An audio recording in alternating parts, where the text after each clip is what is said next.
നമസ്കാരം. അഴിമതി കേസിൽ ഫ്രാൻസിലെ മുൻ പ്രസിഡന്റ് നിക്കോളാസ് സർക്കോസിയെ കഴിഞ്ഞ ദിവസമാണ് ജയിലിൽ പ്രവേശിപ്പിച്ചത്. അദ്ദേഹത്തെ കഴിഞ്ഞ ദിവസം കോടതി 5 വർഷം തടവിന് ശിക്ഷിച്ചിരുന്നു. ലിബിയയിലെ ഏകാധിപതിയായിരുന്ന കേണൽ മൂവർ ഗദ്ദാഫിയിൽ നിന്ന് അഴിമതി പണം സ്വീകരിക്കാൻ ഗൂഢാലോചന നടത്തി എന്ന കേസിലാണ് കോടതി അദ്ദേഹത്തെ ശിക്ഷിച്ചത്. സർക്കോസിയെ ജയിലിൽ പ്രവേശിപ്പിച്ച വേളയിൽ അദ്ദേഹത്തിൻ്റെ സഹതടവുകാരനായിരുന്ന ഒരു വ്യക്തി സർക്കോസിയെ ഭീഷണിപ്പെടുത്തിയതാണ് സുരക്ഷ വർദ്ധിപ്പിക്കാൻ കാരണമാക്കിയത്. ഇപ്പോൾ 24 മണിക്കൂറും സർക്കോസിക്ക് സുരക്ഷ നൽകാനായി സർക്കാർ ഉത്തരവിട്ടിരുന്നു. അതനുസരിച്ച് പോലീസിലെ 2 ഉദ്യോഗസ്ഥന്മാർ 24 മണിക്കൂറും മാറി മാറി സർക്കോസിക്ക് സുരക്ഷ ഉറപ്പാക്കും. സർക്കോസിയെ ജയിലിലേക്ക് കൊണ്ടുവരുന്ന വേളയിലാണ് ഈ തടവുകാരൻ അദ്ദേഹത്തെ ഭീഷണിപ്പെടുത്തിയത്. തങ്ങളുടെ നേതാവിന് വധഭീഷണി ഉണ്ട് എന്നാണ് സർക്കോസിയുടെ രാഷ്ട്രീയ പാർട്ടിയുടെ നേതാക്കളുമൊക്കെ തന്നെ സർക്കാരിനോട് ഇക്കാര്യത്തിൽ പരാതിപ്പെട്ടിരുന്നത്.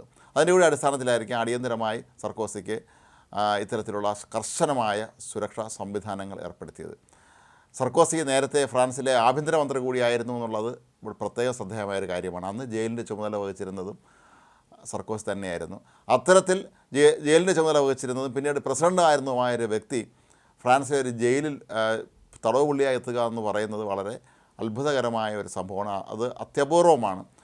ഏതായാലും സർക്കോസി രാവിലെ ഭാര്യയുമൊത്താണ് ജയിലിലേക്ക് എത്തിയത്. തുടർന്ന് അദ്ദേഹത്തെ അവിടെ പ്രവേശിപ്പിക്കുകയായിരുന്നു. സർക്കോസി ജയിലിലേക്ക് കടന്ന് വരുമ്പോൾ അവിടെ ഉണ്ടായിരുന്ന പല തടവുകാരും ഉറക്കെ അദ്ദേഹത്തെ പരിഹസിക്കുന്നത് കേൾക്കാമായിരുന്നു എന്നാണ് ദൃക്സാക്ഷികൾ പറയുന്നത്. ഏതായാലും ഈ തടവുകാരൻ അദ്ദേഹത്തെ ഭീഷണിപ്പെടുത്തിയ ദൃശ്യങ്ങളും കഴിഞ്ഞ ദിവസം പുറത്തു വന്നിരുന്നു.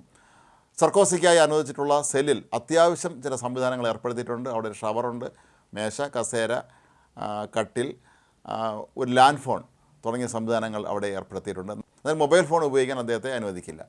കൂടാതെ എല്ലാ ദിവസവും വൈകുന്നേരത്ത് ഒരു അല്പസമയം തൻ്റെ സെല്ലിന് മുന്നിലുള്ള ചെറിയ മുറ്റത്ത് നടക്കാനും സർക്കോസിക്ക് അനുമതി നൽകിയിട്ടുണ്ട്. സർക്കോസിയെ സംബന്ധിച്ചിടത്തോളം ഇത് വലിയൊരു തിരിച്ചടിയാണ്.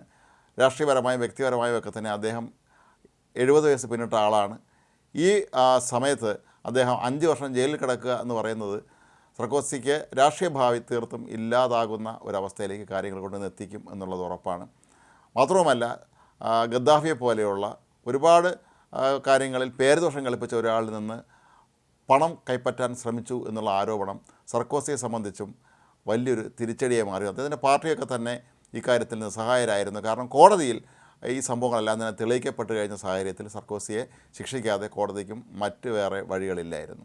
ഫ്രാൻസിൻ്റെ ചരിത്രത്തിൽ വളരെ അപൂർവമായിട്ടാണ് ഒരു മുൻ പ്രസിഡൻറ്റിനെ ഇത്തരത്തിൽ ശിക്ഷിച്ച് ജയിലിലടയ്ക്കുന്നത്, അതും അഴിമതി കേസിൽ.